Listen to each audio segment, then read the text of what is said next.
Bringing out for you guys today. They get a bit of a bad reputation.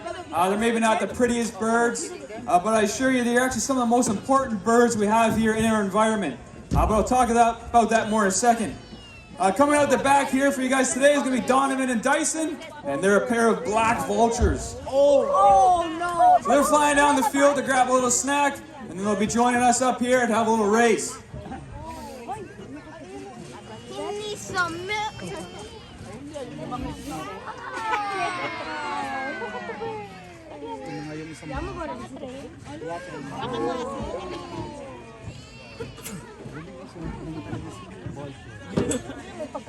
Siya daw pumunta ka doon.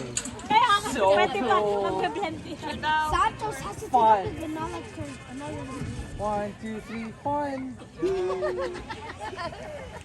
Mauna pa yun.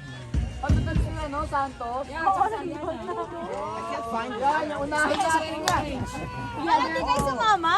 Sino nang Hang on. ano lang? We got some pretty anxious volunteers here. So